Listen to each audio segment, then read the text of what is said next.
ಗಜಲಕ್ಷ್ಮಿ. ಕವಿಯೊಬ್ಬರು ಸೀತಾಮಾತೆಯನ್ನು ಲಕ್ಷ್ಮಿ, ಸರಸ್ವತಿ, ಪಾರ್ವತಿ ಸ್ವರೂಪಿಣಿ ಅಂತ ಹೇಳಿ ಹಾಡಿ ಹೊಗಳಿದ್ದಾರೆ. ಸೀತೆಯದು ಸ್ವಚ್ಛವಾದ ಜೀವನ, ಎಲ್ಲಿಯೂ ತಪ್ಪುಗಳು ಕಾಣಿಸೋದಿಲ್ಲ.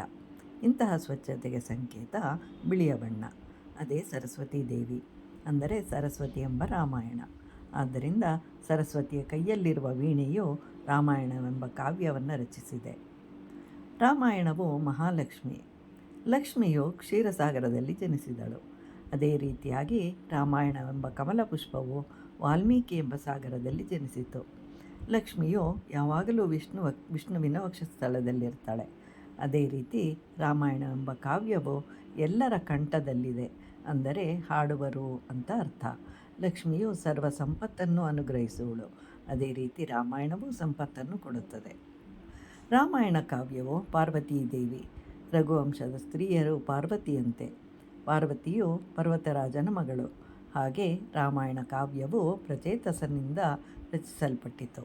ಹಾಗೆ ಪ್ರಚೇತಸನಿಂದ ಜನಿಸಿದುದೇ ರಾಮಾಯಣವೆಂಬ ನದಿ. ಪಾರ್ವತಿಯು ತಪಸ್ಸನ್ನು ಆಚರಿಸ್ತಾಳೆ ಶಿವನನ್ನು ಹೊಂದಲು. ರಾಮಾಯಣ ಓದಿದವರೆಲ್ಲರಿಗೂ ರಾಮಾಯಣವೆಂಬ ತಪಸ್ಸು ಫಲಿಸುತ್ತದೆ.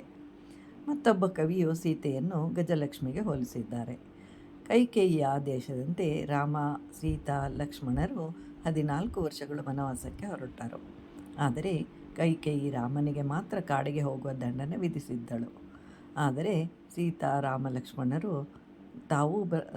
ಲಕ್ಷ್ಮಣರು ತಾವೂ ಬರುತ್ತೇವೆ ಎಂದಾಗ ರಾಮ ನಿರಾಕರಿಸಿದರೂ ಕೇಳಲಿಲ್ಲ.